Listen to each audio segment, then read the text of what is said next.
খাওয়ার।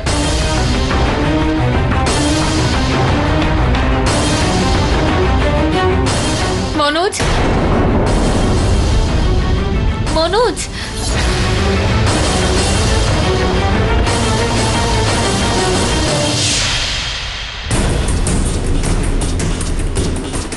কি হলো? এসব কি করে হলো?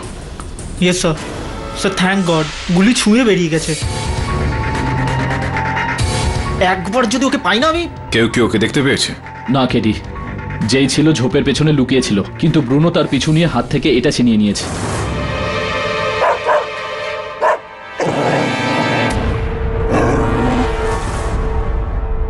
কেডি, আমি আসছি। ঠিক আছে, থ্যাঙ্কস দেবে। এটা তো কোনো লেডিস ব্রেসলেটের একটা অংশ বলে মনে হচ্ছে। এরকম ব্রেসলেট তো আমি মনে হয়। Mister Pathak,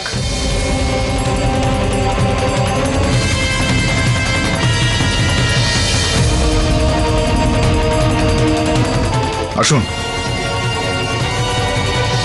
hello, I am sorry, আমার আসতে একটু দেরি হয়ে গেল। আই নো ব্যাপারটা সিরিয়াস, সেজন্যই আমি এয়ারপোর্ট থেকে সোজা এখানে এলাম। এক্সকিউজ মি, কিন্তু আপনি কে? আমি অরুণা, মনোজের বিজনেস পার্টনার। আপনিই আমাকে ফোন করে ডেকেছিলেন। সরি, আমি তখন আসতে পারিনি।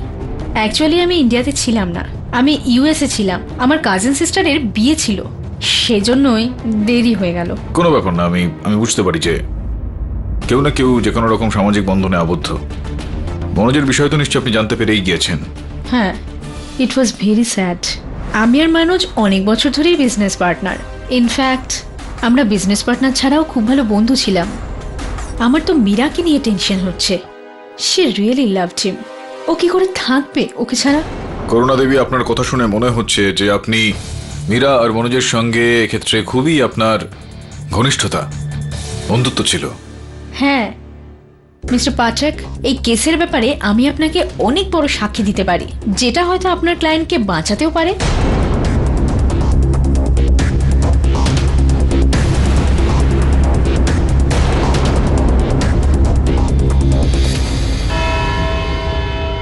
ইওর অনার, আমার মনে হয় না মীরা তার স্বামীকে খুন করেছে। মনে হয় আপনি মিসেস মীরার বয়ানটা শোনেননি।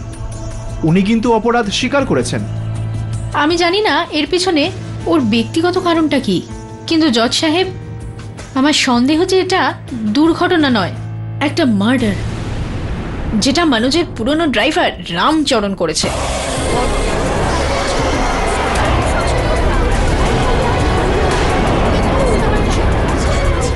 Order order, silence in the court.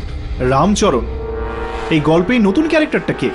Ram Charan আমাদের অফিসের ড্রাইভার ছিল, যাকে মনোজ 1 মাস আগে চাকরি থেকে বের করে দিয়েছিল, কেননা ও প্রায় মদ খেয়ে অফিসে আসতো। কথা দিচ্ছি বাবু, এরপরে কোনোদিন মদ খেয়ে গাড়ি চালাবো না। আমাকে বার করবেন না বাবু। দ্বিতীয়বার তুই এরকম করলি না। আই এম সরি, কিন্তু তোকে এখান থেকে যেতেই হবে। অ্যাকাউন্টেন্টের কাছে যা, নিজের হিসাব বুঝে এখান থেকে বেরিয়ে যা। এইরকম ব্যাপার, তাহলে হিসাবটা পুরোপুরি হবে বাবু। এত বছর ধরে যে আমি আপনার সেবা করে এসেছি, এবার আপনি আমার আসল রূপটা দেখবেন। বদমাইশ, হুমকি দিচ্ছ? বেরো এখান থেকে, গেট আউট। আমাকে ছাড়া আপনার গাড়ি আর আপনার জীবনের গাড়ি দুটোর ব্রেকই ফেল করবে বাবু, মনে রাখবেন। করুণা দেবী, আপনার তো পুরো বিশ্বাস রয়েছে যে এই হত্যাটা ওনার পূর্ববর্তী গাড়ির চালক রামচরণ করেছেন। ওর গাড়ির ব্রেক ফেল করে দেন উনি। আগে হ্যাঁ, একদম। কেননা ও মাসখানেক আগে এটাই তো হুমকি দিয়েছিল যে ও গাড়ির ব্রেক ফেল করে দেবে, আর তারপরে গাড়িটাকে খাড়ির নিচে পাওয়া গেল। তো কিছু তো কানেকশন আছে না?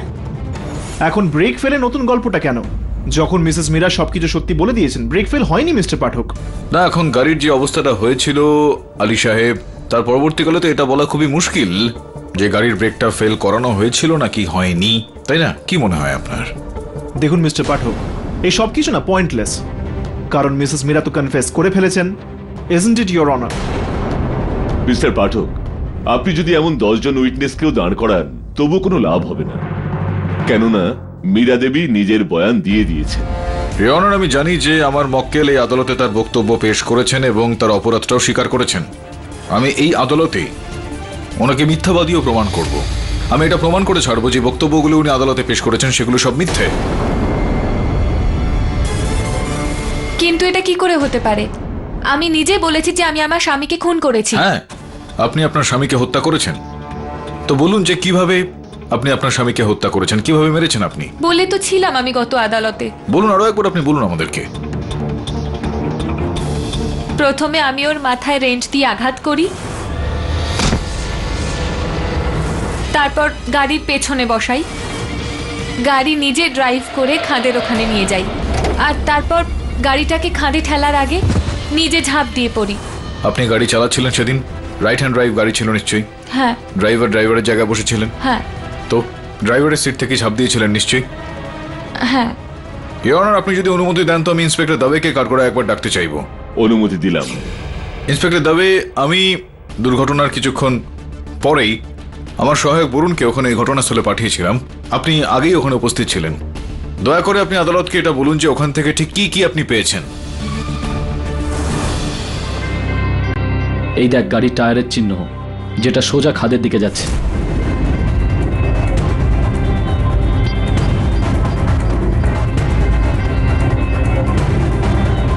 দাবে, ভাঙা চুরির টুকরো।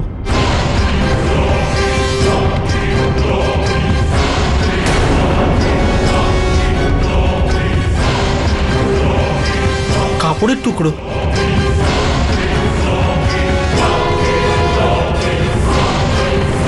ব্রুনো, আর এই গাছের গোড়ায় রক্তের দাগ, এইসব মীরার চিহ্ন, যখন ও গাড়ি থেকে লাফিয়েছিল তখনকার। তো এই যে জিনিসপত্রগুলো রয়েছে এগুলো কোথায় পড়েছিল? কোন দিকে? গাড়ির ঠিক কোন দিকে? লেফট সাইডে, মানে প্যাসেঞ্জার সিটের দরজার দিকে, বাইরের দিকে। ইওর অনার, গাড়ির বাঁ দিকে, প্যাসেঞ্জার সাইডের দিকে, যার মানে এটা দাঁড়াচ্ছে যে মীরা দেবী মিথ্যা কথা বলছেন এই আদালতে। উনি ড্রাইভারের সিটের ওখান থেকে লাফাননি, উল্টো দিকে প্যাসেঞ্জার সিটের ওখান থেকে লাফিয়েছিলেন। যার মানে এটা দাঁড়াচ্ছে যে গাড়িটা সেদিন উনি চালাচ্ছিলেন না, গাড়িটা ওনার স্বামী চালাচ্ছিলেন।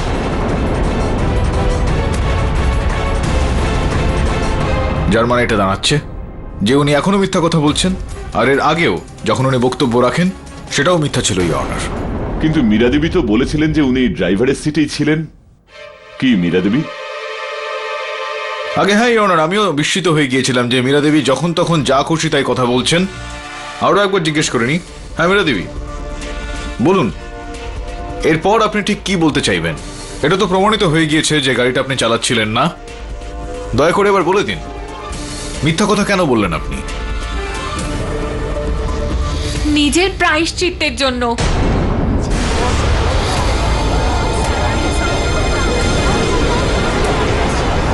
Order order, silence in the court.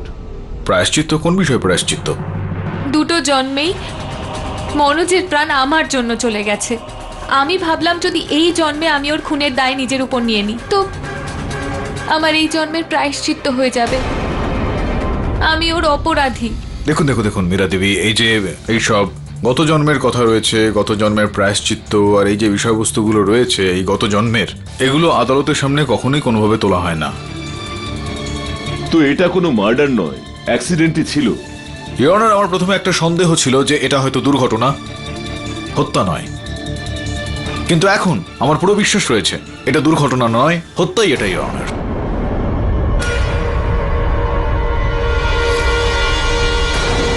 গতকাল আমি আমার সহায়ক বরুণকে ঘটনাস্থলে একটু তল্লাশি করার জন্য পাঠিয়েছিলাম, আর ওখানে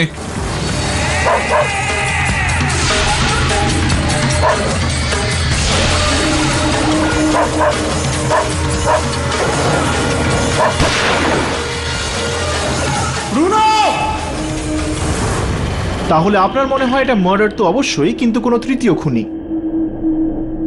আলী সাহেব আপনিই বলুন, ঘটনাস্থলে কোনো মানুষের বন্দুক নিয়ে লুকিয়ে থাকা ঠিক কি ইঙ্গিত দেয় আপনি বলুন? যে আছে কোনো তৃতীয় মানুষ, আর এই তৃতীয় ব্যক্তি ওনার তিনি, যার ব্রেসলেটের এই টুকরোটা আমরা ওখানে এই ঘটনাস্থলে পেয়েছি।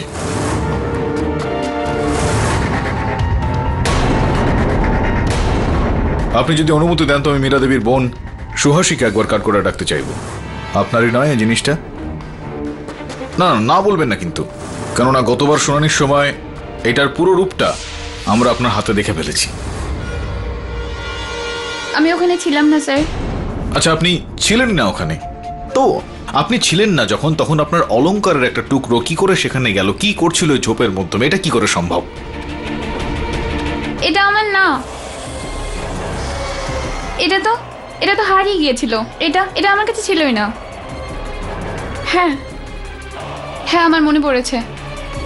সেদিন আমি আদালতের শেষে ডক্টর রাজেনের কাছে গিয়েছিলাম, আর এটা ওখানেই পড়ে গিয়েছিল, আমার হাত থেকে হারিয়ে গেছিল। আর হ্যাঁ, পাক্কা এটা ডক্টর রাজেনের কাছেই ছিল। আর কাল রাতে অ্যাক্সিডেন্ট স্পটে আমি না, ডক্টর রাজেন ছিলেন, আমাকে ফাঁসানোর জন্য।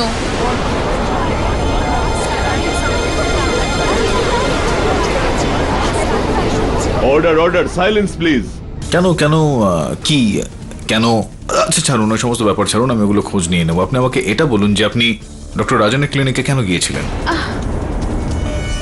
কারণ আমার খুব রাগ হয়েছিল।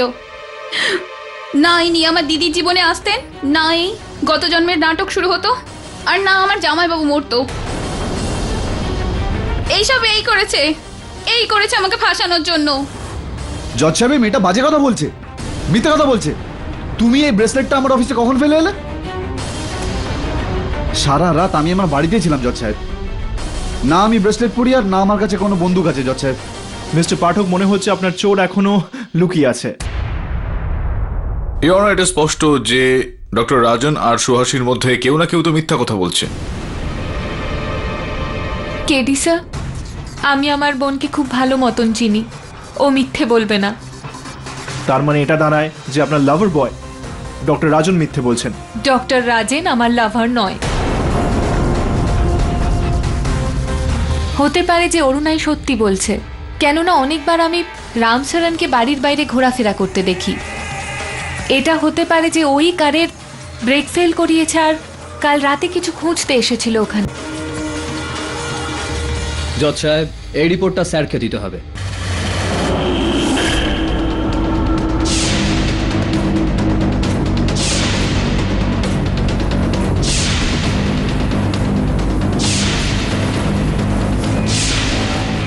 মীরা দেবী, প্লিজ, আপনার স্বামীর পার্টনার, আই মিন বিজনেস পার্টনারের গল্পের সুযোগ নিয়ে ব্লেম অন্য কাউকে করবেন না। একটা ব্যাপার তো অবভিয়াস যে মার্ডার আপনিই করেছেন। ইওর অনার, এ হলো তার রিপোর্ট। এতে পরিষ্কারভাবে লেখা আছে যে রামচরণের চিকিৎসা গত 20 দিন ধরে পানেলের জজ হসপিটালে হয়েছিল।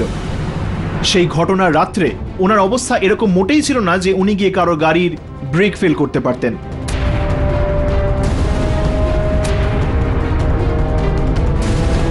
আপনারা কবে বুঝবেন?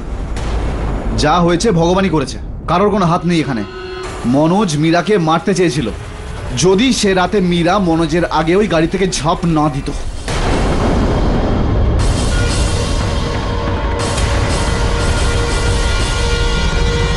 জানি আদালতে কথাগুলো বিশ্বাস করবে না, কিন্তু কেউ কি আমার কোনো কথার উত্তর দিতে পারবে যে ঠিক 19 দিন আগে যখন মনোজ বেঁচে ছিল, মীরা আমার কাছে ট্রিটমেন্টের জন্য আসতো এবং সেই সময় আমি ওকে পূর্বজন্মে নিয়ে যেতাম। ওখানে ও ওটাই দেখেছে যেটাও স্বপ্নে দেখেছিল, যে মনোজ ওকে মারতে চায়। আমি ঘরে আছি, সকাল থেকে মাথার যন্ত্রণায় ফেটে যাচ্ছে। আমি মনোজকে বললাম ভেতর থেকে ওষুধ নিয়ে এসো, আর ও ভেতর থেকে ওষুধ নিয়ে আসে। আরে এটা নাও নাও না, আমি তোমাকে ওষুধ দিচ্ছি, তোমার মাথা ব্যথা এক্ষুনি ঠিক হয়ে যাবে। কেন খেয়ে নাও।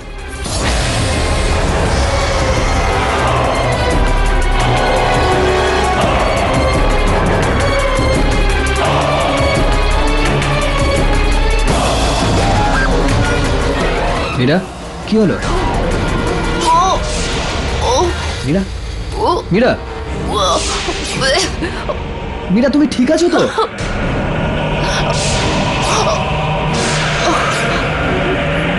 মীরা,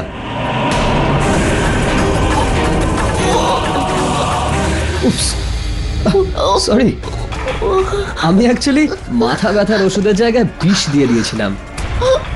ও কি জানো, গত জন্মের প্রতিশোধটা নেওয়ার ছিল না। বাই।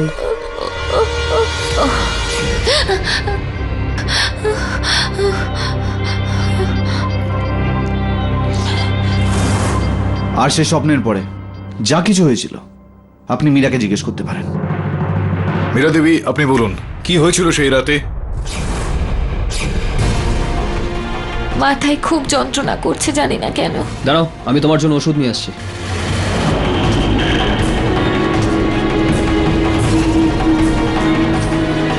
কেন ধরো এটাকে, তুমি আরাম করে ওষুধটা নাও আর কিছুক্ষণ শুয়ে পড়ো।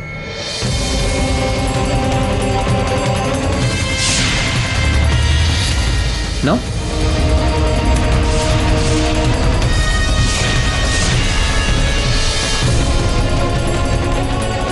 কি হলো? এটা মাথা ব্যথার ওষুধ নয়। এটা কি মনোজ?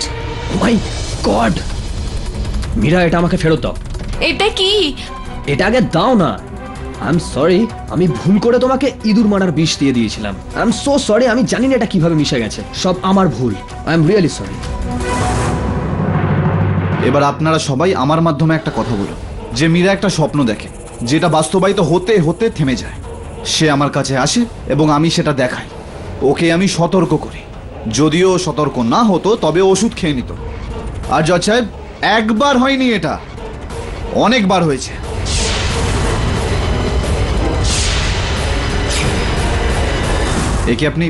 একে আপনি সংযোগ বলবেন না, এটা হচ্ছে আনঅ্যাকসেপ্টেড ফেনোমেনা, যেটা আমাদের ভাগ্যে আছে, যেটা আমাদের ভাগ্যে লেখা আছে। তাকে কেউ বদলাতে পারে না, ফেলতেও পারে না। Mister Batuk, seriously, this is nonsense. This is not nonsense. আমি এই আদালতে প্রমাণ করতে পারি যে পূর্বজন্মের কাজকর্ম যে এই জন্মেও প্রভাব ফেলে। ঠিক আছে, যদি আপনি আদালতে এই বিষয়টা প্রমাণ করে দেন তো এই কেসটা হত্যার কেস নয়, প্রকৃতির একটা খেলা বলে মনে করা হবে। আপনি করুন, এই প্রয়োগটা করুন আমার সহায়ক বরুণের ওপর। ওকে ওর গত জন্মে নিয়ে যান দেখি। ঠিক আছে, কিন্তু তার জন্য আমার কিছু প্রিপারেশনস দরকার। কি জিনিস চাই বলুন, আমরা এখানেই সেগুলো নিয়ে আসছি। এখানে আদালতে? হ্যাঁ, না কেন? সত্যিটাকে খুঁজে বার করার জন্য আদালতের থেকে আর ভালো মন্দির কি হতে পারে? ইওর অনার, আপনি যদি অনুমতি দেন তো। অনুমতি দিলাম। Are you okay mister Varun?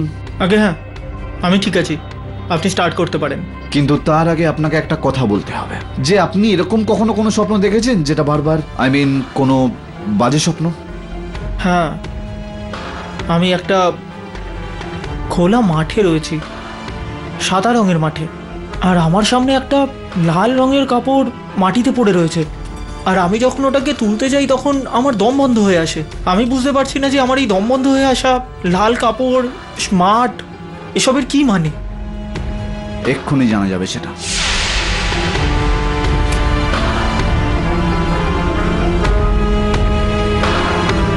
Lights off please.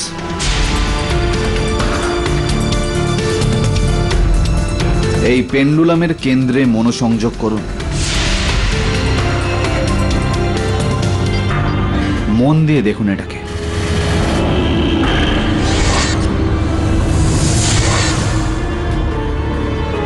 এখন আস্তে আস্তে নিজের চোখটা বন্ধ করুন।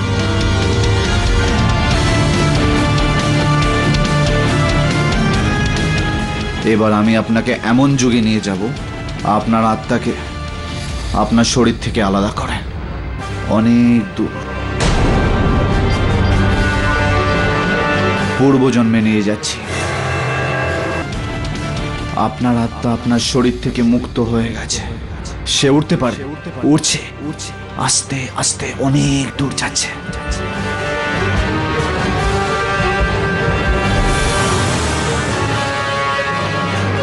একশো বছর, 150 বছর, 180 বছর। আপনি অন্য কোনো যুগে পৌঁছে গেছেন।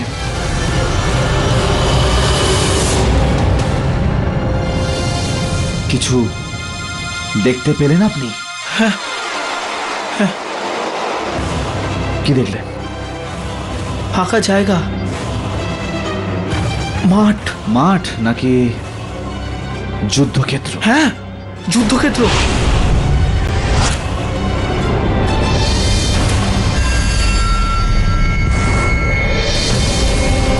আপনি আগে দেখুন। আপনি আপনি কোনো লোক দেখতে পাচ্ছেন? হ্যাঁ, সৈন্য।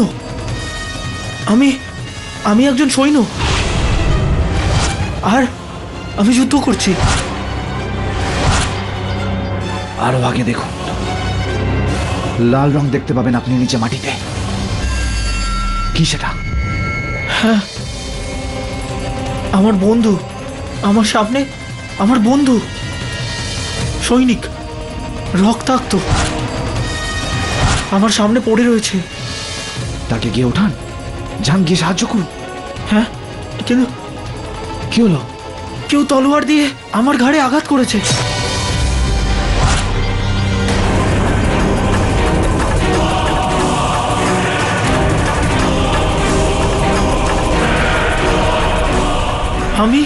আমি আর আমার বন্ধু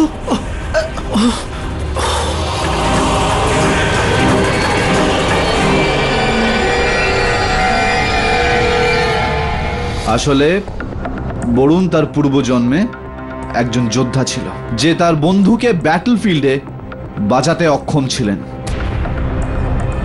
এটাই সিম্বল ওই লাল কাপড়ের আর ওর দম বন্ধ হওয়ার। মিস্টার পাঠক, রিয়েলি যদি আপনার সহায়ক গত জন্মে সোলজার ছিল, তাহলে আপনি আমার উপর ট্রাই করুন না। হয়তো আমি গত জন্মে কোনো সুপারস্টার ছিলাম যে হোয়াইট মিস্টার আলী। মিস্টার বরুণ, সত্যি কি উনি আপনাকে আপনার পূর্বজন্মে নিয়ে গিয়েছিলেন?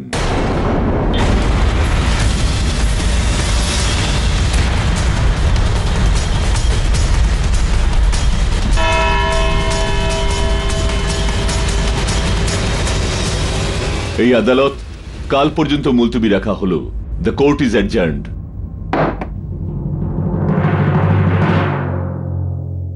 আমি বুঝে উঠতে পারছি না, যদি এই কেসটায় কোনো খলনায়ক না থাকে তাহলে ব্রুনোর উপর গুলিটা কে চালালো?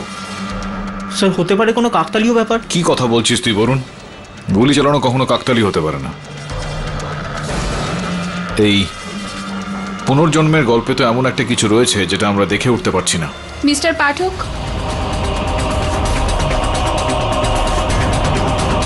আসুন, বসুন।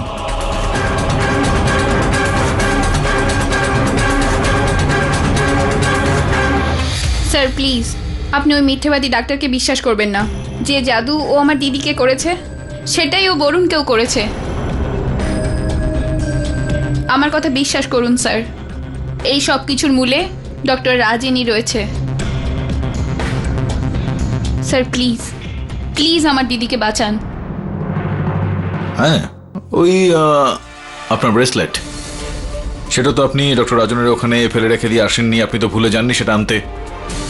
আসলে বিষয়টা হলো, ওই ডক্টর রাজনের ক্লিনিকে ক্যামেরা লাগানো আছে, সিসিটিভি ক্যামেরা। সেই ফুটেজটা আমি দেখে নিয়েছি, আর পরিষ্কার দেখতে পেয়েছি যে আপনি ওখানে গিয়ে ঠিক কি করলেন। আর সেই সময় আপনার হাতে ব্রেসলেটটা ছিলই না।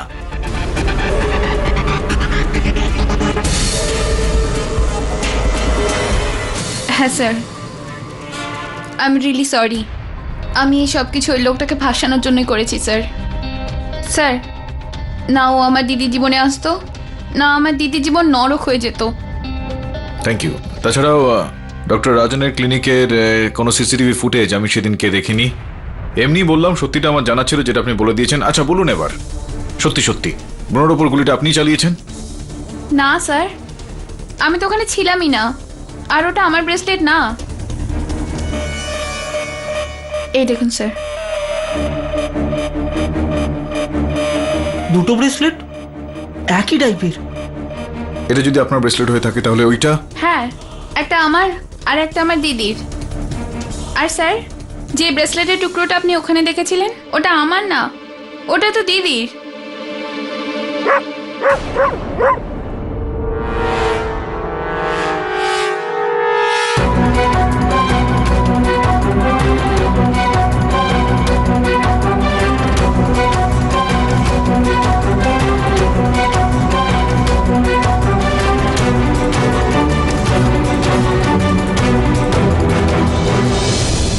ব্রুনো আপনাকে এটা জিজ্ঞেস করার চেষ্টা করছে যে যদি এই ব্রেসলেটটা আপনার হয় আর এরকম ব্রেসলেট আপনার দিদিরও থাকে, তাহলে আপনার দিদির ব্রেসলেটটা পরে কে ঘুরছে?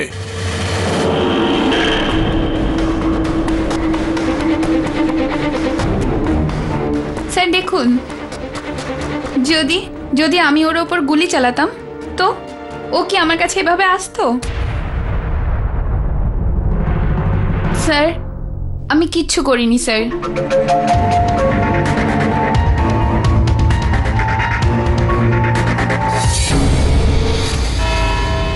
মিস্টার পাঠক, ডক্টর রাজন কি সত্যি সত্যি আপনার সহকারী বরুণকে পূর্বজন্মে নিয়ে গিয়েছিলেন? আমি জানি না সেটা, ইওর অনার, কোথায় নিয়ে গিয়েছিলেন।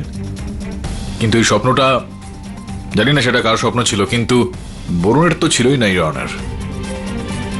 না, আপনার আপনার এই কল্পনা শক্তির আমি প্রশংসা করছি, খুব ভালো। তার মানে? মানে হলো এই যে বরুণ এই যে স্বপ্নটা আপনাকে বলেছিলেন সেই দিনে আদালতে, সেরকম কোনো স্বপ্ন ও দেখেই না।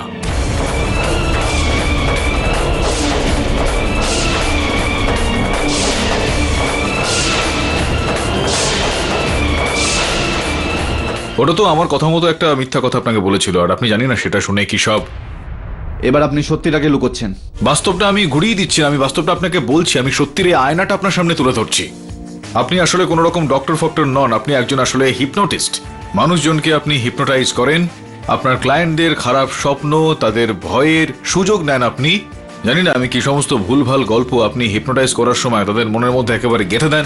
সবকিছু খোঁজ খবর নিয়ে আমি দেখেছি, আপনার ক্লায়েন্ট কে কে রয়েছেন সেটা জানতে পেরেছি, তাদের সঙ্গে আপনি কি কি করেছেন এটা আমি জানতে পেরেছি, আর বেচারি মীরার সঙ্গে আপনি এটাই করেছেন না?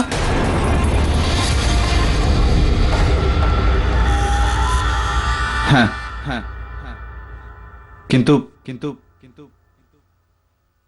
আমি এখনো মীরাকে ভালোবাসি, ভীষণ ভালোবাসি।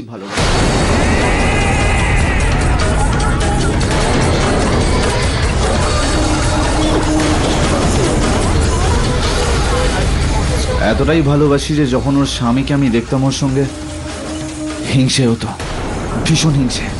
সেজন্য আমি ওদের সম্পর্কটা নষ্ট করতে চেয়েছিলাম।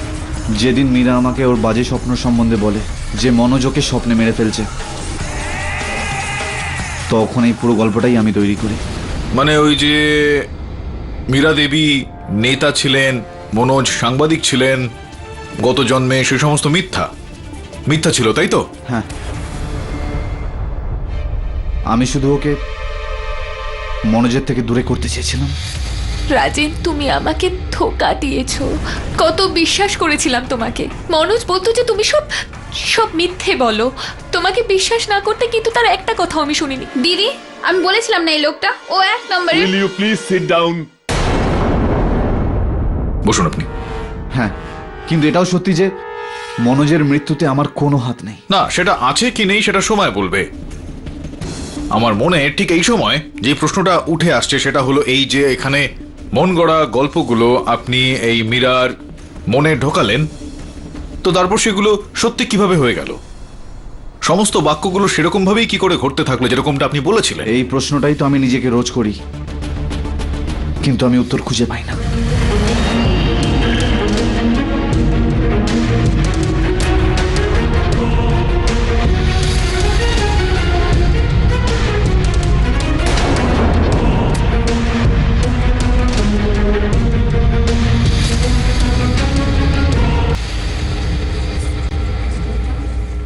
মিস্টার পাঠক,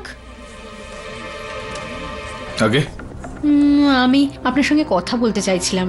অ্যাকচুয়ালি ওই যে ড্রাইভার রামচরণ, ওর ব্যাপারে আমিও তদন্ত করে দেখেছি। না, কিন্তু রামচরণের এই কেসটার সঙ্গে কি সম্পর্ক থাকতে পারে? ও তো সেই সময় হাসপাতালে ছিল। হ্যাঁ নিশ্চয়ই, কিন্তু ওই হসপিটালের সিকিউরিটি ব্যবস্থা খুব কমজোর। ওখানকার পেশেন্ট কিছু না বলিয়ে বেরিয়ে যায়, আবার ফিরেও আসে, আর কেউ কোনো কিছু জানতেও পারে না। আই এম শিওর যে ওই রামচরণও কোনো বাহানা করেই অ্যাডমিট হয়েছে, আর ওই ব্রেক ফেল করিয়েছে। ঠিক আছে, এই বিষয়টা নিয়ে আমি একটু খোঁজ খবর নিয়ে আপনার সঙ্গে যোগাযোগ করব। মিস্টার পাঠক, সেটা তো পসিবল হবে না, কেননা দুদিন বাদেই আমি আমেরিকায় ফিরে যাচ্ছি। কেন? ওই অ্যাকচুয়ালি মনোজি এখানে বিজনেস দেখাশোনা করতো, আমি তো শুধুমাত্র টাকা ইনভেস্ট করতাম। আমাদের বিজনেসের থিঙ্ক ট্যাঙ্ক তো মানুষই। এখন ওর মৃত্যুর পর বিজনেসই বন্ধ হয়ে গেছে। সেজন্যই আবার আমি আমার বোনের কাছে আমেরিকায় ফিরে যাচ্ছি। All the best. Thank you.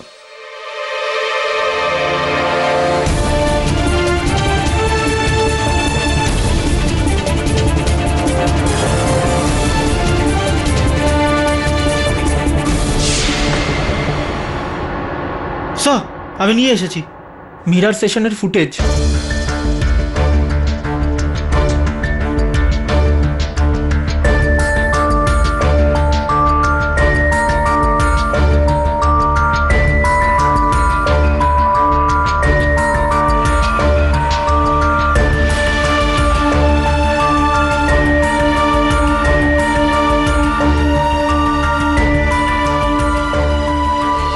KG, একটা কথা আমি বুঝতে পারছি না, ওই মীরার স্বপ্নে সত্যি কি করে হতে পারে যখন ওই ডক্টরের কথাটাই মিথ্যে?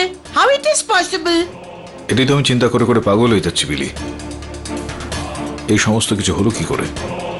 এই সব কিছু এমনভাবে হয়েছে যেন এখানে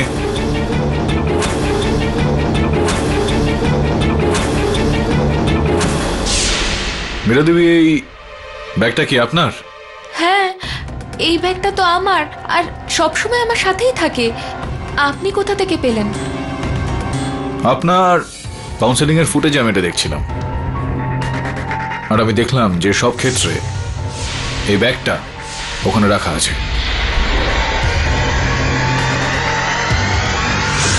আমার মনে একটা প্রশ্ন জাগলো, আর সে কারণে আমি আমার সহায়ক বরুণকে ইন্সপেক্টর দাবের সঙ্গে আপনার বাড়িতে পাঠালাম এই ব্যাগটা নিয়ে আসতে। কোন রকম ভাবে এটা কি কোনো বিশেষ ব্যাগ? আপনি কি জানতেন যে আপনার ব্যাগে এই ক্যামেরাটা লাগানো আছে? ক্যামেরা আমার ব্যাগে? কিন্তু কি করে? আমি তো কোনোদিনও দেখিনি, প্রথমবার দেখছি এটাকে। আচ্ছা, প্রথমবার দেখছেন আপনি? I C. কেডি, আমার মাথায় এটা ঢুকছে না যে তুমি এমন কেন করছো। দেখ দেবে, সময় নষ্ট করিস না। যেরকমটা আমি বলছি সেরকম কর। আমার পুরোপুরি বিশ্বাস রয়েছে যে এখন শুধুমাত্র একটাই রাস্তা রয়েছে সেখানে পৌঁছানোর। কিন্তু যদি কিছু না পাওয়া যায় তো ভেবে নাও, আগামীকাল আদালতে তোমার এই কেসের দি এন্ড হয়ে যাবে। হ্যাঁ, তুই ঠিক কথা বলছিস। কাল সত্যি এই কেসটার একদম দি এন্ড হয়ে যাবে। এবার যা, দেরি করিস না।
করেছো? ইওনার সন্দেহটা তো আমার তখনই হয়ে গিয়েছিল, সেই দিন যেদিন করুণা আমায় বলেছিল যে ইউএসএতে ও থেকে গিয়েছিল ওর কোনো কাজিন সিস্টারের বিয়ের কারণে, যেখানে উনি জানতেন যে ব্যবসায় ওনার এই অংশীদারের মৃত্যু হয়ে গিয়েছে আর তার হত্যার অভিযোগটা মীরা দেবীর ওপর পড়ে।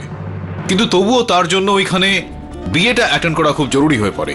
আর শুধুমাত্র এতটুকুই নয় ইওনার, মীরা দেবীর এই ব্যাগের ভেতরে যখন গোপন ক্যামেরা আমি খুঁজে পাই তখন আমি বুঝতে পারলাম এমন কেউ রয়েছে যে সবসময় মীরা দেবীর ওপর নজর রাখতে চাইছিল, এটা দেখতে চাইছিল যে ও কখন কোথায় যায়, কি করে। মিস্টার পাঠক, সে কে? এখন আমি নিয়ে আসছি অনার। ইন্সপেক্টর দাবে,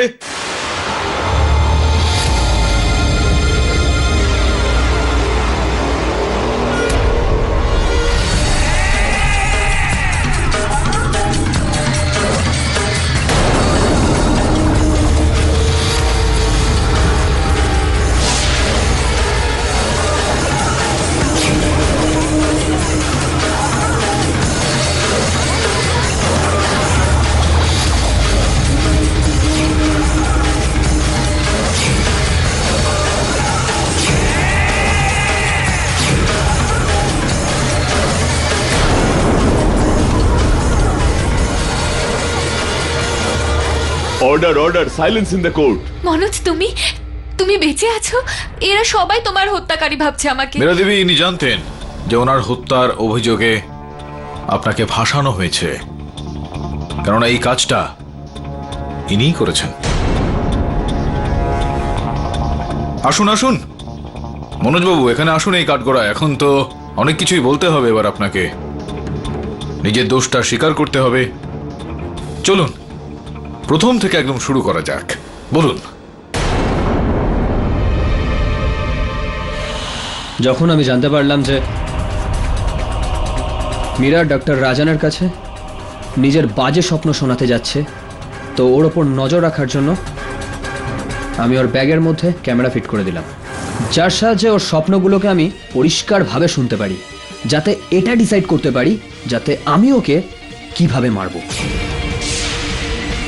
মীরা যেমন যেমন তার স্বপ্নগুলোকে বলতো সবকিছু আমি ওইভাবেই সাজাতাম, অ্যাক্টিং ওরকমই করতাম, যাতে ও এটা ভাবে যে ওর স্বপ্ন সব সত্যি হচ্ছে, যাতে ও আমাকে আরো ভয় পায়।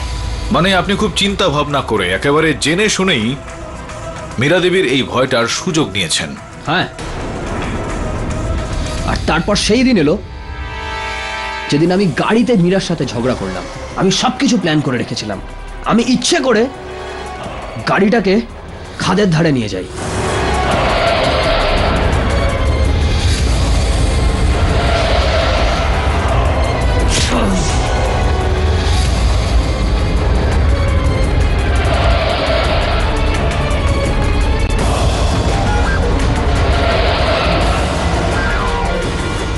যেই মীরা গাড়ি থেকে লাফালো, সুযোগ পেয়েই এর আগে গাড়ি যাতে খাদে গিয়ে পড়ে তার আগেই আমি অন্ধকারে লাফিয়ে পড়লাম।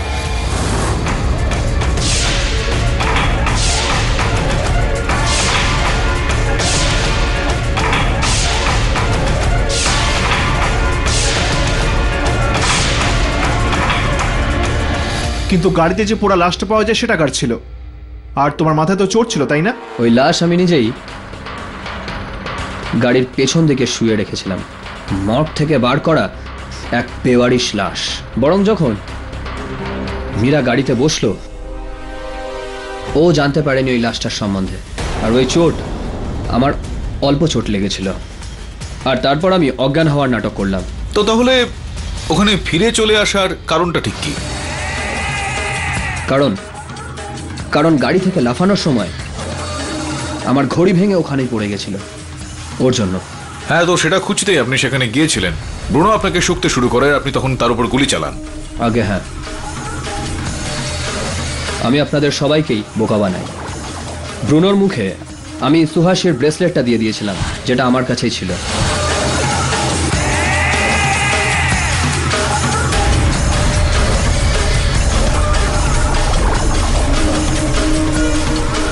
আর যখন আপনি অরুণাকে ডাকলেন তো আমি ওকে রামচরণের গল্প শোনানোর জন্য বললাম, যাতে আপনারা সকলে বোকা হয়ে যান। এত গভীর ষড়যন্ত্র? তুমি একবার আমায় বললে আমি তোমায় ছেড়ে দিতাম। মীরা দেবী, এত সহজ সরল ব্যাপার নয় ওনার জন্য। আপনি তো জানতেনই যে উনি এই ব্যবসা যেটা চালাচ্ছেন এই পুরোটাই আপনার বাবার টাকার সাহায্যে দাঁড় করানো হয়েছে। তো যদি এটা বলে উনি আপনাকে ছেড়ে দিতেন তাহলে সম্ভবত ওই সমস্ত ধন সম্পত্তি, ওই জমি জমা ওনার হাত থেকে পিছলে যেত। এই জন্যই, এই কারণে উনি এই পরিকল্পনাটা করেন, নিজেকে মৃত বলে ঘোষণা করেন আর সেই অভিযোগটা আপনার কাঁধে ঠেলে দেন। আর নিজের প্রেমিকার সঙ্গে উনি এই সব কিছু বিক্রি বাট্টা করে আমেরিকাতে গিয়ে নতুন জীবন শুরু করতে চাইছিলেন।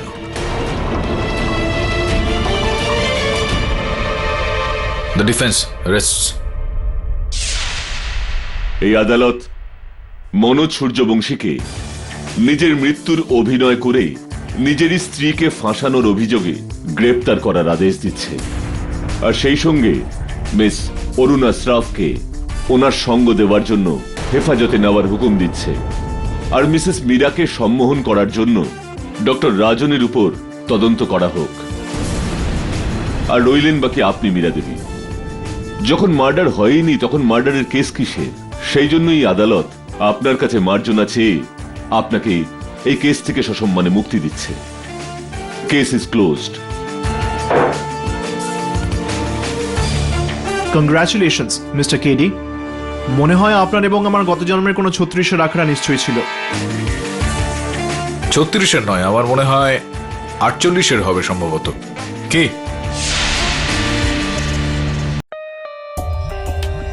For more updates, subscribe to our channel, click the show links and enjoy watching the videos.